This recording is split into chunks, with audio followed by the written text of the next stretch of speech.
કદાચ મજૂરો હોય કાં તો પછી જે કામ કરનારા વર્કર્સ હોય એમને કદાચ કોઈ એમનો ન્યાય ન મળે તો હડતાલ ઉપર ઉતરી જાય. લગભગ છેલ્લા 20 વર્ષ 25 વર્ષથી તો અમને બી ખ્યાલ નથી કે ભાઈ કોઈ ઇન્ડસ્ટ્રીઝમાં હડતાલ થઈ હોય. ઘણી જગ્યાએ એની કોઈ પણ એક ઘટના થતી હોય તો સેફ્ટીને લઈને વાત આવતી હોય છે, સિક્યોરિટીને લઈને.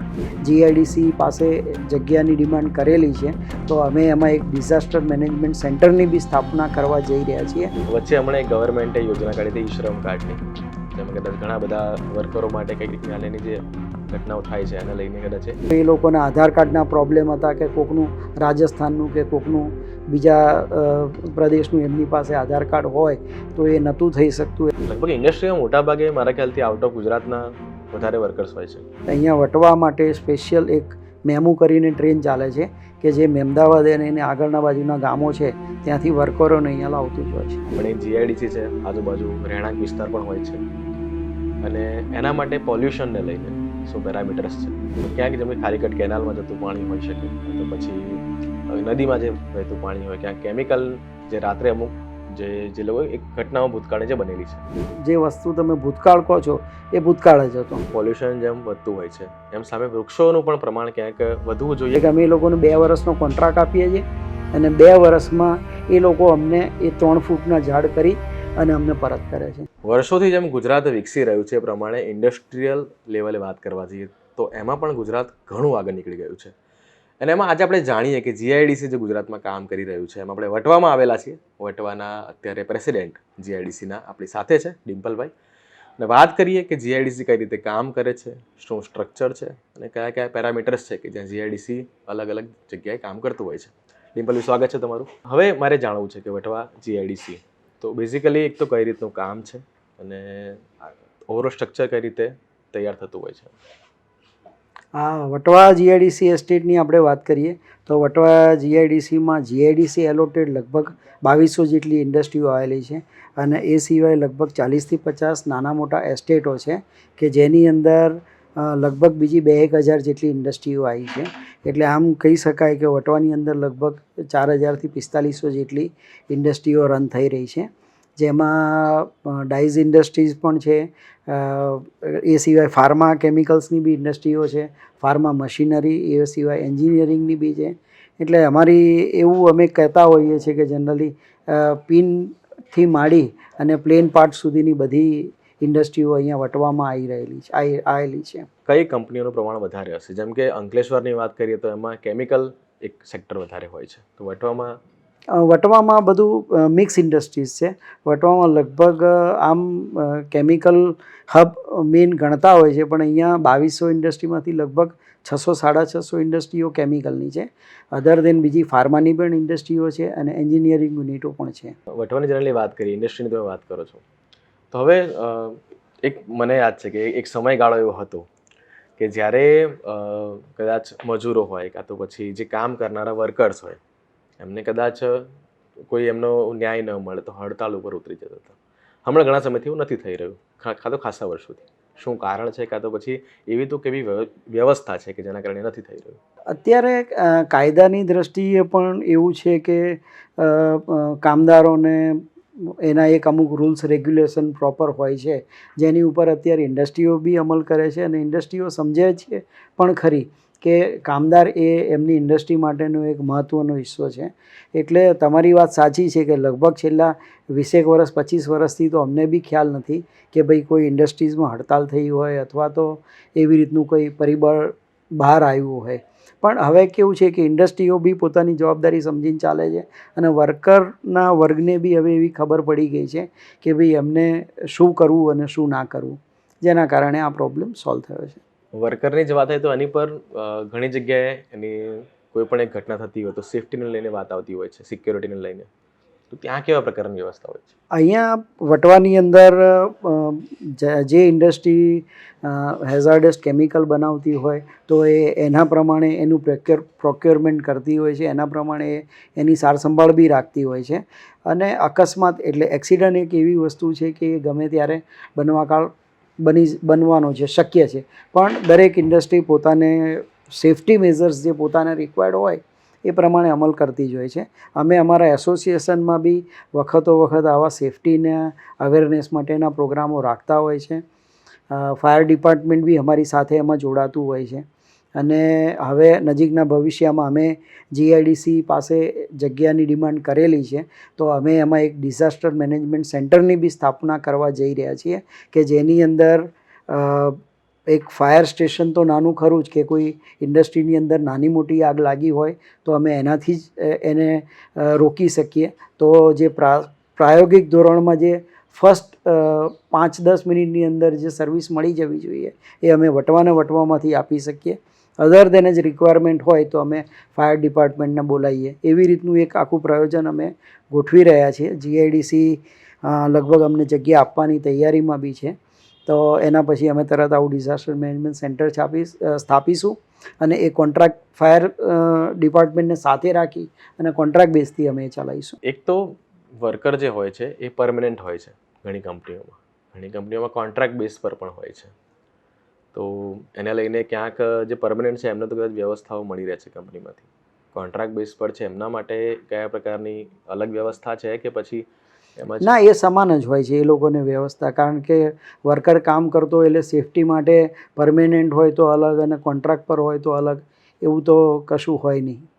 એટલે એ બધાને સમાન જ સગવડ મળતી હોય. વચ્ચે હમણાં ગવર્મેન્ટે યોજના કાઢી હતી ઈ શ્રમ કાર્ડની, જેમાં કદાચ ઘણા બધા વર્કરો માટે કંઈક નાની જે ઘટનાઓ થાય છે એને લઈને કદાચ ઈ શ્રમ કાર્ડ માટેનું બી સેન્ટર આપણા ત્યાં વટવા એસોસિએશનમાં જ સ્થાપ્યું હતું અને આપણે મેમ્બરોને માટે અવેરનેસ પ્રોગ્રામ પણ રાખ્યો હતો. અને સાથે સાથે મેમ્બરોએ બી એમાં જાગૃતતા રાખી અને જે એમના શ્રમિકો હતા કે જેમની પાસે ઈ શ્રમ કાર્ડ નહોતું, તો અથવા તો એ લોકોના આધાર કાર્ડના પ્રોબ્લેમ હતા, કે કોકનું રાજસ્થાનનું કે કોકનું બીજા પ્રદેશનું એમની પાસે આધાર કાર્ડ હોય તો એ નહોતું થઈ શકતું. એમાં બી ઇન્ડસ્ટ્રીવાળાએ એમને હેલ્પ કરી અને ઈ શ્રમ કાર્ડ કાઢવામાં એ પ્રયોજન કર્યું છે, મદદ કરી છે એ લોકોને. લગભગ ઇન્ડસ્ટ્રીમાં મોટાભાગે મારા ખ્યાલથી આઉટ ઓફ ગુજરાતના વધારે વર્કર્સ હોય છે. ના, એવું કશું નથી. ઇન્ડસ્ટ્રીઝ ટુ ઇન્ડસ્ટ્રી રિક્વાયર્ડ હોય છે. ઘણી ધારો કે કાસ્ટિંગની એવી ઇન્ડસ્ટ્રીઓ હોય તો એમાં યુપી અને એ સાઈડના વધારે હોય. બાકી અધર દેન દરેક અહીંયા લોકલ ગુજરાતીઓ પણ એટલા જ આવતા હોય છે. અને કદાચ તમને જાણ હશે બી ખરી કે અહીંયા વટવા માટે સ્પેશિયલ એક મેમુ કરીને ટ્રેન ચાલે છે, કે જે મહેમદાવાદ અને એને આગળના બાજુના ગામો છે ત્યાંથી વર્કરોને અહીંયા લાવતું જ હોય છે. સરવાળે મૂળ જીઆઈડીસી છે, વર્કરની તો આપણે વાત કરી, પણ એ જીઆઈડીસી છે, આજુબાજુ રહેણાંક વિસ્તાર પણ હોય છે, અને એના માટે પોલ્યુશનને લઈને શું પેરામીટર્સ છે? એના માટે અમારું 1995થી એક ગ્રીન એન્વાયરમેન્ટ સોસાયટી નામની સંસ્થા સ્થપાયેલી છે, જેમાં આ 650 ઇન્ડસ્ટ્રીઓ છે જેનું બી વેસ્ટ વોટર નીકળતું, ઇન્ડસ્ટ્રીયલ વેસ્ટ વોટર, એ ગ્રીન એન્વાયરમેન્ટ સંસ્થામાં જાય છે. અને સાથે સાથે જીપીસીબીની સાથે રહીને એ સંસ્થા એર મોનિટરિંગ માટે બી એટલી જ ધ્યાન રાખે છે. અને એ લોકોએ પેરામીટર્સ બી નક્કી કરેલા છે. એઝ વેલ એ લોકો એમની ટીમ જે છે એ રાત્રે રાઉન્ડ બી લેતી હોય છે. એટલે આવું કોઈ બી બનાવ ના બને એનું એ સંપૂર્ણ ધ્યાન રાખતા હોય છે. કેટલીક ઘટનાઓ જે ભૂતકાળમાં પણ એવી થયેલી છે કે જેમાં ક્યાંક જેમ કે ખાલીકટ કેનાલમાં જતું પાણી હોઈ શકે, તો પછી નદીમાં જે વહેતું પાણી હોય, ક્યાંક કેમિકલ જે રાત્રે અમુક જે લોકો એક ઘટનાઓ ભૂતકાળે જે બનેલી છે એને લઈને પછી શું પગલાં? અત્યારે એ ગ્રીન એન્વાયરમેન્ટ સંસ્થા વટવામાં ઇનલેટથી માંડી અને આઉટલેટ સુધી ખારીકટમાં ઓલવેઝ સેમ્પલો લેતી હોય છે. અને જે સેમ્પલો જીપીસીબીમાં બી સબમિટ થતા હોય છે અને જીપીસીબીની જાણમાં હોય છે, એ બધા સેમ્પલ વારંવાર ગ્રીનમાં ચેક થતા હોય છે. એટલે હવે એ જે વસ્તુ તમે ભૂતકાળ કહો છો એ ભૂતકાળ જ હતો.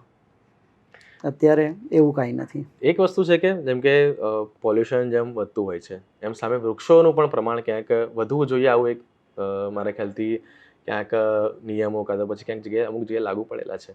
આપણે ત્યાં એવી વ્યવસ્થા માટે શું છે? એ તમે બહુ સરસ મુદ્દો ઉઠાવ્યો. અમે લગભગ છેલ્લા 3 વર્ષથી આની પાછળ પ્રયોજન કરી રહ્યા છીએ. અમે આ જે અત્યારે આ જે પ્રિમાઇસીસમાં તમે બેઠા છો, કોવિડ પહેલાં અમે આની સરાઉન્ડિંગમાં મિયાવાકી જાપાનીઝ ટેકનોલોજીથી લગભગ 8,000 ઝાડ ઉગાડવાનું ચાલુ કર્યું હતું. અને એ અમે પ્રાયોગિક ધોરણે કર્યું હતું કે ભાઈ મિયાવાકી ટેકનોલોજી અમે સાંભળી હતી ખરી, પણ મિયાવાકી ટેકનોલોજીથી અમે કોઈ પ્લાન્ટેશન કર્યું નહોતું. એટલે અમે પહેલાં 8,000 ઝાડનું પ્લાન્ટેશન સેમ્પલિંગ માટે કર્યું અને 8,000 ઝાડનું અમને લગભગ વરસમાં રિઝલ્ટ સારું મળ્યું. એટલે કોવિડ પછી અમે અલગ અલગ જગ્યાઓ ઉપર પ્લાન્ટેશન કરી અને અત્યારે અમે 1,90,000 ઝાડનું પ્લાન્ટેશન વટવા સરાઉન્ડિંગમાં કર્યું છે, જેમાં 1.5 લાખ ઝાડ તો અમે તમને ગણાવી શકીએ એવા છે કે જે એ ઝાડ લગભગ 3 થી 4 ફૂટ હાઇટના થઈ ગયા છે. જ્યારે વૃક્ષારોપણ થતું હોય છે, જે પ્લાન્ટેશન કરતા હો છો, ખાલી તમારી એક ટીમ જ કરે છે કે પછી આખી જે ઇન્ડસ્ટ્રી છે પાર્ટિસિપેટ કરતી હોય છે? ના, ઇન્ડસ્ટ્રી તો પાર્ટિસિપેટ કરે જ છે, કારણ કે ઇન્ડસ્ટ્રીના પાર્ટિસિપેન્ટથી જ એસોસિએશન ચાલે. એટલે મેમ્બરોનું તો મહત્ત્વ કોઈ બી એસોસિએશનની અંદર એટલું જ હોય કે જેટલું એના તમારા શરીરની અંદર તમારા શ્વાસની રિક્વાયરમેન્ટ હોય. એટલે મેમ્બરનું તો પ્રયોજન હોય જ એમાં. પણ અમે આની દેખભાળ માટે અમે એક એજન્સીઓને જ નિમીએ છીએ કે જે એજન્સીઓ એમની રીતે એ પ્લાન્ટેશન કરી અને અમને 2 વર્ષનો ગાળો અમે એમને આપીએ છીએ. 2 વર્ષના ગાળામાં ધારો કે હું તમને આ 1.5 લાખ નંબર જે કહું છું કે ભાઈ હું ઝાડ તમને ગણાવી શકું અત્યારે, તો એ એટલે જ થઈ શકે છે કે અમે એ લોકોને 2 વર્ષનો કોન્ટ્રાક્ટ આપીએ છીએ અને 2 વર્ષમાં એ લોકો અમને એ 3 ફૂટના ઝાડ કરી અને અમને પરત કરે છે. અને અમે એનો કોન્ટ્રાક્ટ જ એ રીતનો હોય છે, એટલે કે ઇન બિટવીનમાં જો કોઈ ઝાડ બળી જાય તો એ લોકો ફરથી એને રોપે છે. જ્યારે ઇન્ડસ્ટ્રી બની હશે કે તો એના પછીનો જે સમયગાળો અને અત્યારનો વર્તમાન ખાસા ચેન્જીસ છે, ઘણા ડેવલપમેન્ટના પ્રોજેક્ટ આવ્યા હશે, તો કયા પ્રકારના બદલાવ આવેલા છે અને ભવિષ્યમાં કયા પ્રકારના બદલાવ આવશે કે નવા પ્રોજેક્ટો આવશે? અત્યારે તો હાલમાં સમજો કે અમારી ભૌગોલિક પરિસ્થિતિ પ્રમાણે અમારે 2013-14 પછી રિક્વાયરમેન્ટ થઈ તો અમે અમુક રોડો ઉપર આરસીસી રોડનું પ્લાનિંગ કર્યું હતું. એની સાથે સાથે જાપાનીઝ ટેકનોલોજીની સ્ટોર્મ વોટર ડ્રેન કે જેમાં પાણીનો પ્રોપર નિકાલ નહોતો થતો, વરસાદી પાણીનો, જેના કારણે રોડ ખરાબ થતા હતા. એટલે અમે એ ડ્રેનો બી ચેન્જ કરી છે. લગભગ અમે વટવામાં 6 થી 7 કિલોમીટરના રોડ આરસીસી બનાવ્યા છે અને લગભગ 7-8 કિલોમીટરની અમે સ્ટોર્મ વોટર ડ્રેન પણ ચેન્જ કરી છે. હજી બી સ્ટોર્મ વોટર ડ્રેન ચેન્જ કરવાનું કામ યર બાય યર અમે કરતા રહીએ છીએ.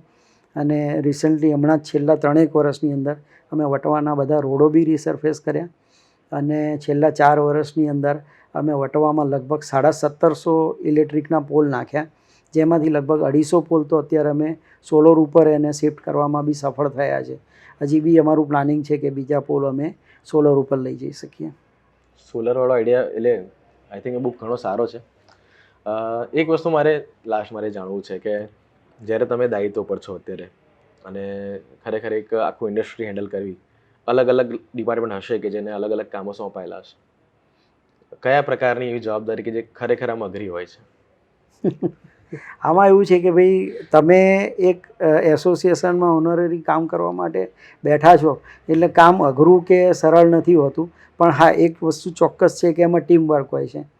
આજે હું ધારો કે પ્રેસિડેન્ટ હોઉં તો કોઈ બી એક પ્રેસિડેન્ટ એમ કે મેં આમ કર્યું, આજે હું 1.5 લાખ ઝાડ કહું છું તો એવું 1.5 લાખ ઝાડ મેં એકલાએ વાયા છે એવું ના કહી શકું, કારણ કે મારી ટીમ છે. મારા સેક્રેટરી હોય, મારા વાઇસ પ્રેસિડેન્ટ હોય, ટ્રેઝરર હોય, સાથે સાથે મારો એસોસિએશનનો સ્ટાફ હોય અને જેમ મેં તમને કીધું એમ અમારા શ્વાસ જેવા અમારા મેમ્બરો પણ છે અને અમારા પાસ્ટ પ્રેસિડેન્ટોનું ગાઈડન્સ બી છે, જેના કારણે જ આ આખું ટીમવર્કમાં જ અમે સફળતા કોઈ બી લઈએ એ લઈ શકીએ છીએ. ડિમ્પલભાઈ જ્યારે અત્યારે પ્રેસિડેન્ટ છે, તમારું પોતાનું શું વિઝન છે કે ક્યાં સુધી લઈ જવું છે?